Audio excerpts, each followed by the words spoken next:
Hace 10 años, enseñé escritura creativa en 10º grado.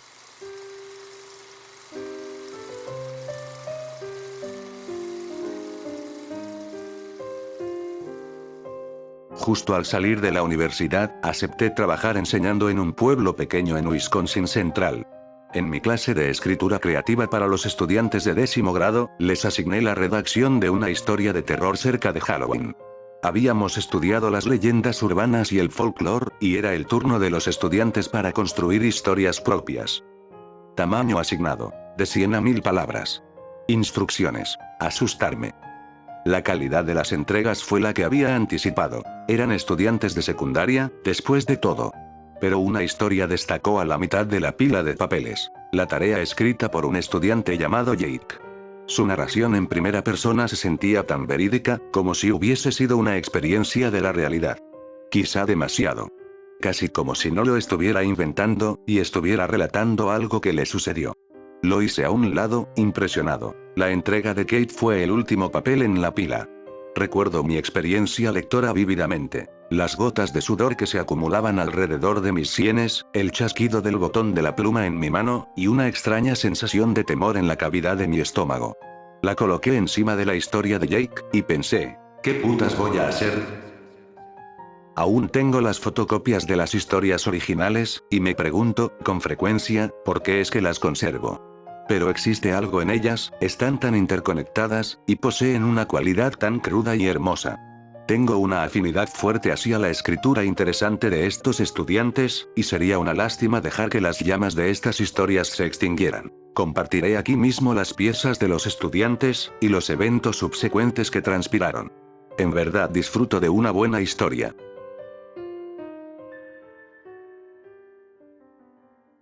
Historia de Jake. Mis padres pusieron a la abuela Rosie en un asilo cuando comenzó a perder la noción de la realidad, según dijeron. Me pareció cruel. Pero ella se veía contenta. Lo suficientemente contenta, supongo. Recuerdo haberla visitado. Tenía una mecedora de madera vieja que estaba encarando a la ventana. Afuera, no había más que campos planos de verde. El verde acababa desvaneciéndose, y, cuando nevaba, eran alfombras de nieve a lo largo de kilómetros y kilómetros. No estoy seguro de cuál temporada le gustaba más a la abuela Rosie. No hablaba mucho. En su mayoría, escuchaba su radio, y siempre estaba en una estación. La 89.1. Pero la 89. Nunca tenía señal. Siempre estaba en estática. Todo el día, la abuela Rosie escuchaba esta estática, aparentemente esperando a que su vida caducara. Nada podía sintonizarse. La visité un día para dejarle una caja de chocolates. La abuela Rosie se mecía lentamente en su silla con unos audífonos grandes sobre sus orejas, observando por la ventana, mirando la nevada. No podía discernir si ella sabía que yo estaba ahí. Me acerqué y coloqué los chocolates en una mesa pequeña, y su mano se extendió de súbito y me agarró la muñeca. Silencio. Murmuró. Escucha. La abuela Rosie se inclinó hacia mí y colocó mi oreja junto a la suya. Levanté uno de sus auriculares y escuché. Solo había estática. Estuve a punto de hablar, pero cubrió mi boca con su mano. Presta más atención. Dijo. Lo hice, pero lo único que pude escuchar fue más estática. Muy pronto, ellos vendrán. Dijo. Vendrán para llevarme. Esto me asustó un poco y me fui a casa. Les dije a mi mamá y mi papá lo que pasó, pero ellos no creyeron que fuera tan raro. Seguí pensando sobre ello. Una noche que no podía dormir, contacté a mi amiga Abby por medio de nuestros walkie-talkies. Ella vivía al otro lado de la calle, y, de alguna forma, sabía todo al respecto de la estación 89.1. Me dijo que era una leyenda antigua de nuestro pueblo, y necesitabas dos cosas para explorar la leyenda con mayor profundidad: una radio y un closet con la puerta ligeramente abierta. Dale la espalda al closet, sintoniza la 89.1 y escucha con atención. En algún momento, a través de la estática, vas a escuchar el sonido atenuado de un órgano, gritos distantes, y cadenas de metal siendo arrastradas por una superficie árida. La puerta entreabierta es una invitación. Mantén tus ojos cerrados, y solo si mantienes tus ojos cerrados, una figura aparecerá y te arrastrará hacia el closet. De ahí en adelante, tu destino es desconocido. ¿Cómo sabes esto? Le pregunté. Escuché sobre ello. Me dijo. No le digas a nadie. Mientras menos personas sepan, mejor. Miré por la ventana y observé a Abby en su habitación.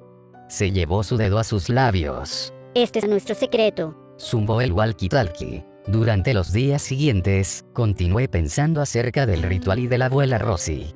¿Por qué estaría jugando este juego? ¿Por qué querría ser arrastrada hacia un destino desconocido? Les dije a mis padres de nuevo que estaba preocupado por la abuela Rosie.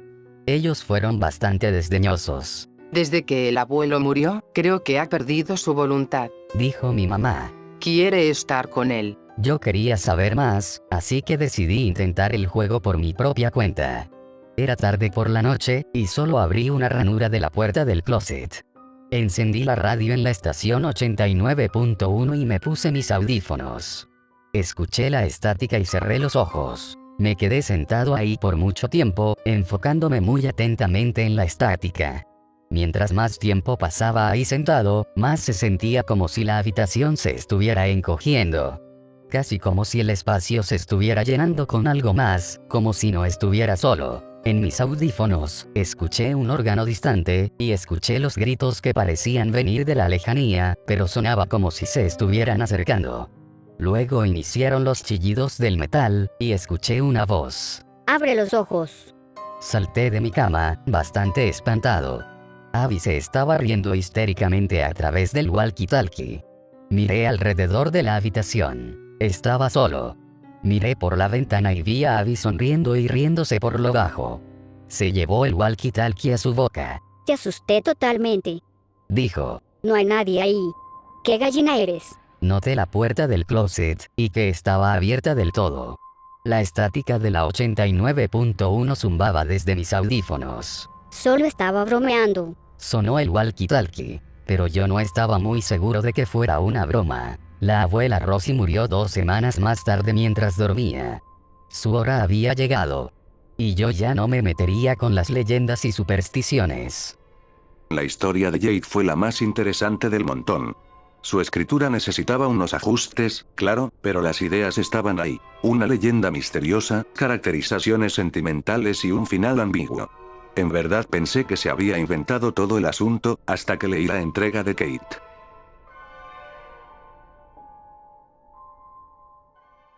Historia de Kate. Pánico. Miedo. Nadie quiere creerme. Nunca lo ha hecho. Le dije que estaba bromeando. Acerca de todo. Me ayuda a dormir por la noche. Pero sé lo que vi. Un joven, un ritual y una muerte. La mismísima muerte. Una muerte negra con un agarre tenaz, una entidad que rodea a su víctima, arrastrando a un acompañante hasta su guarida secreta y eterna. Pero estaba bromeando. Bromeando desde un comienzo. Lo cual lo hacía estar bien. Tenía que saber más. Fui a su habitación. Se sentía que fue vaciada recientemente, como si el tapón del fregadero acabase de ser jalado. Una radio, audífonos en el suelo, estática. Nada más que estática. Ruidos desde el closet. Respiración trabajosa. Uñas de los dedos rechinando en la puerta desde adentro. Presioné la manija. Algo más. Algo oscuro. No la puedo abrir. No la voy a abrir. Me rehúso a dejarlo salir. Retrocedo lentamente. La voz de una pequeña, chillando. Ayúdame. Estática haciendo eco en la habitación pequeña. Nada más que estática. Cierro la puerta al irme.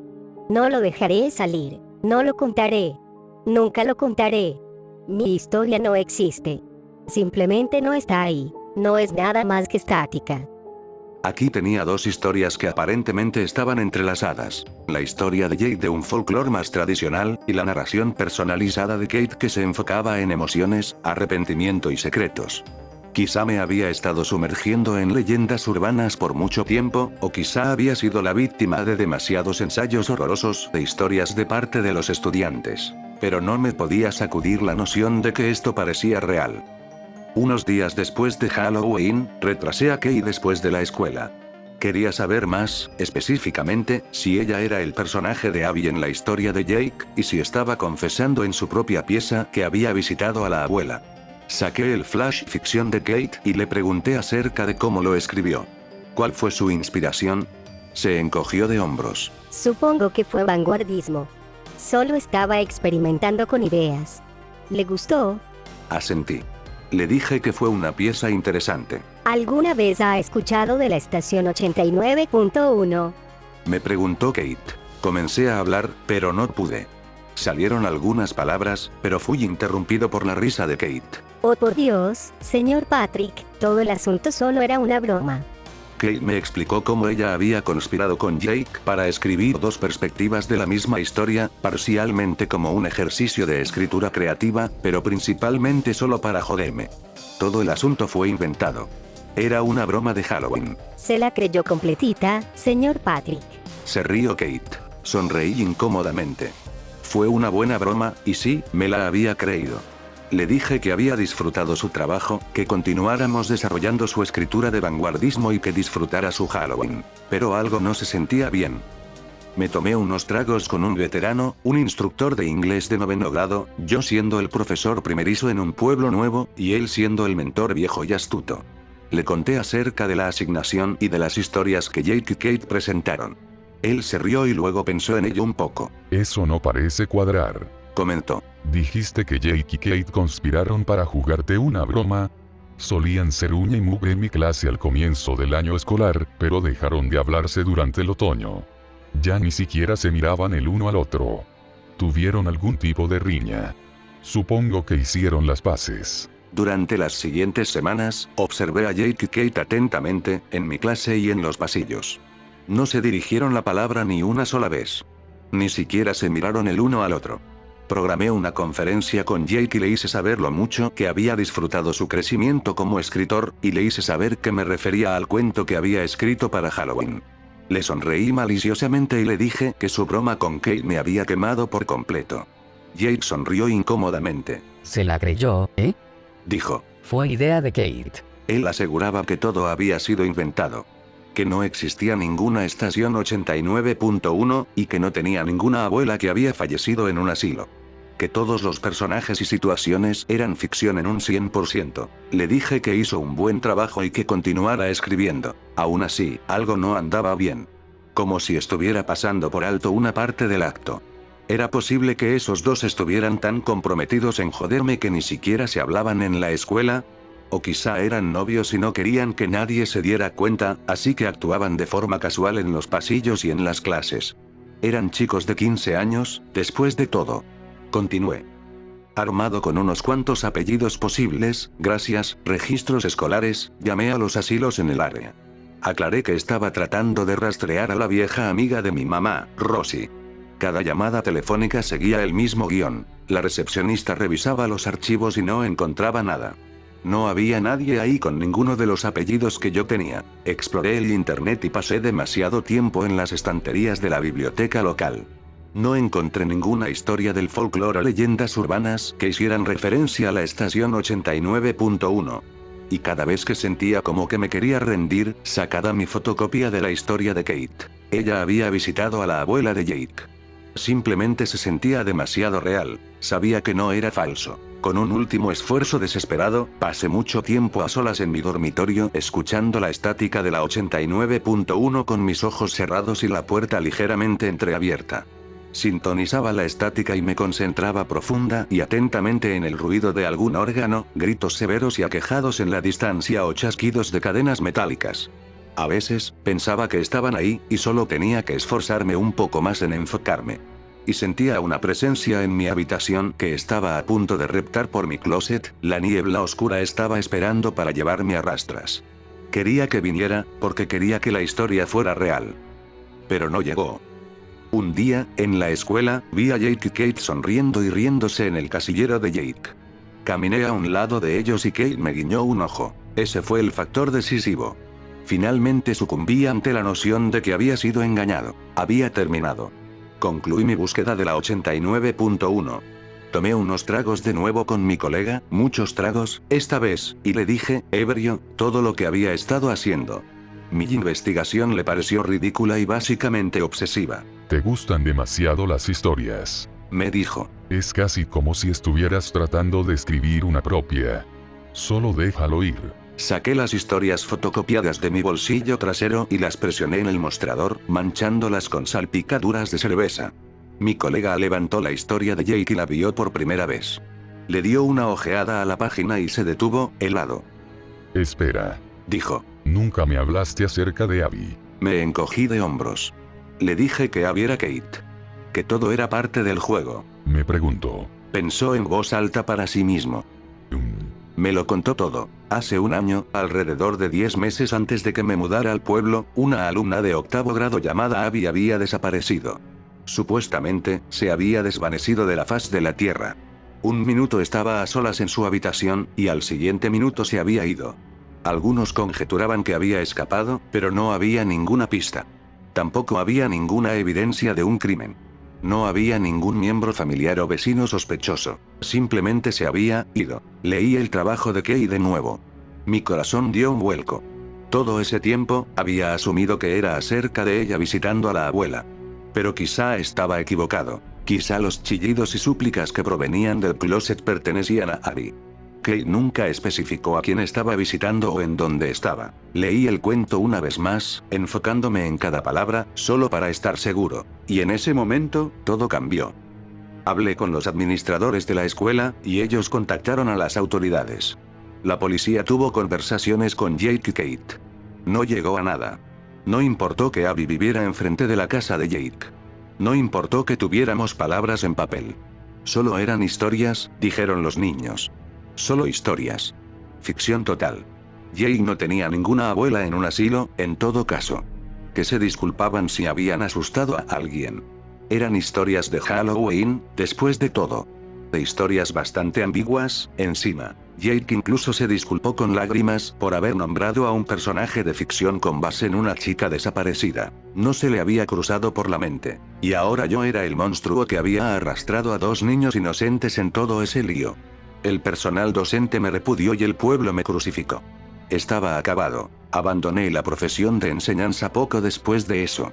Salí de la escuela sosteniendo mi pequeño cajón de útiles, y Kate me sonrió con superioridad desde la ventana del primer piso con una mirada astuta. No la he visto desde entonces. No me llevé mucho conmigo, pero sí me llevé las fotocopias de las historias. Las saco ocasionalmente para revivir el pasado. Y, a veces, tarde por la noche, me entra un fuego en mi barriga y un deseo ardiente por regresar a ese pequeño pueblo en Wisconsin. Quizá la abuela Rosie era una tía abuela a la que la familia de Jake se refería como abuela, o quizá era una amiga anciana de la familia. Quizá pasé algo por alto acerca de la chica desaparecida, acerca de la estación 89.1, acerca de las intenciones de Kate. Quizá podría probar el ritual unas veces más, solo para ver qué sucede. O quizá todas son patrañas. Fue hace 10 años. Y probablemente soy el único que piensa que hay un vestigio de verdad en esas historias. Estuve desperdiciando mi tiempo. Pero aún me mantiene despierto por la noche. La fina posibilidad de que todo sea verdad. Y, con frecuencia, la idea de ello es algo que contemplo más que aquello que realmente le sucedió a Abby y a la abuela en la historia. Si es verdad, ¿por qué fue que los niños lo escribieron todo de esa manera? No tengo una respuesta concluyente. Nunca tendré una. Supongo que, al igual que yo, ellos simplemente disfrutaban de una buena historia.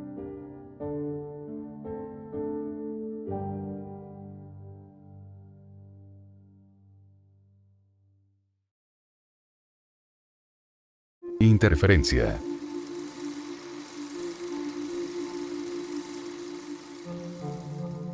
Permítaseme comenzar diciendo que esta es una historia real de mi infancia, y si visitan la gran biblioteca en el centro de la ciudad de Nottingham, y echan un vistazo a los registros de periódicos, encontrarán información acerca de los eventos que aquí se detallan. Esta historia tuvo lugar hace unos 15 o 16 años. Solo tenía 7 años de edad en ese entonces, y mi primo Dale 9. Él se había quedado conmigo mientras su madre había salido de viaje para ayudar a un familiar enfermo. Como era hijo único, yo no tenía muchos juguetes, y mi Sega Genesis estaba averiado, así que no teníamos mucho que hacer que fuera entretenido. Nuestra rutina consistía en ver dibujos animados en nuestra televisión por cable, seguido de Dale contándome historias de terror cuando se hacía de noche. Mi madre, queriendo que hiciéramos algo más activo, decidió comprar un par de walkie-talkies para que jugáramos con ellos. Nos lo pasamos muy bien jugando a ocultarnos en el bosque, mientras que uno trataba de encontrar al otro mediante el walkie-talkie. Como estábamos pequeños, sin embargo, no nos daban permiso de estar fuera hasta muy tarde, así que teníamos que regresar a las 6 p.m. Al llegar cenábamos y guardábamos los juguetes, excepto por los walkie-talkies. Dale dormía en la habitación para huéspedes y yo tenía mi propia habitación, por lo que la idea era hablar por los walkie-talkies hasta quedarnos dormidos. Fue entonces cuando lo escuchamos, alrededor de las 11 de la noche. Habíamos estado contándonos historias de terror por horas. De repente, mientras Dale me contaba la historia de un monstruo que supuestamente rondaba el mismo bosque en el que habíamos estado jugando, su voz se cortó y fue sustituida por el sonido de estática que los walkie-talkies usualmente producen cuando la persona que está transmitiendo suelta el botón que se utiliza para hablar. Esperé unos segundos a que Dale reanudara su historia, cuando oí un débil murmullo procedente del pequeño altavoz. Qué raro, pensé. El altavoz seguía emitiendo estática, pero definitivamente podía escuchar algún tipo de movimiento y una voz. Luego se pudo oír un llanto entre la estática. Esto era muy escalofriante para mí, así que me bajé de la cama y corrí al cuarto de Dale. Él estaba sentado en la cama, escuchando a su walkie-talkie también. El llanto se hizo más fuerte. ¿Qué es eso? Me preguntó Dale. Pensé que me estabas jugando una broma. Su rostro se puso pálido. Apagó el suyo. El sonido aún era emitido por el walkie-talkie que sostenía en mi mano, por lo que era imposible que mi walkie-talkie estuviera recibiendo el sonido del suyo. Esto da miedo. Dijo Dale. El llanto y los murmullos entre la estática parecieron escucharse más claramente. Apagué el mío también y regresé a mi habitación. Ideas de todo tipo se me cruzaron por la cabeza. Tal vez estábamos recibiendo sonidos del más allá. Tal vez mi walkie-talkie simplemente se había averiado y produjo sonidos extraños que parecían llantos y murmullos. Traté de no pensar en ello y me fui a dormir. Fui despertado al día siguiente por un estallido que parecía provenir de la planta baja. Bajé rápido por las escaleras, encontrándome con mi madre y Dale mirando por la ventana de la sala a la casa de la vecina. Una gran camioneta de policía estaba estacionada afuera y nuestra vecina, Jessie, era escoltada por varios oficiales. Iba gritando insultos e incluso trató de escapar en un momento, antes de ser esposada e introducida en la parte trasera de la camioneta. Estábamos impactados por lo que habíamos visto, y en general confundidos. Jessie era nuestra nueva vecina, quien recientemente se había mudado a la casa de enfrente con su bebé, luego de que nuestro antiguo vecino muriera por la edad. Había sido muy reservada, y hasta donde sabíamos era muy tranquila, no parecía ser el tipo de persona que sería arrestada por algún motivo. No fue hasta el día siguiente cuando leímos el periódico que nos enteramos de lo que había pasado. Jessie había asesinado a su bebé luego de que, supuestamente, fuera víctima de las horribles apariciones de un anciano que la había estado atormentado por semanas, y finalmente había perdido la razón. Sin embargo, esta no fue la parte inquietante. La parte inquietante fue el hecho de que el monitor de bebés que se encontraba en la sala donde ocurrió el asesinato estuvo encendido.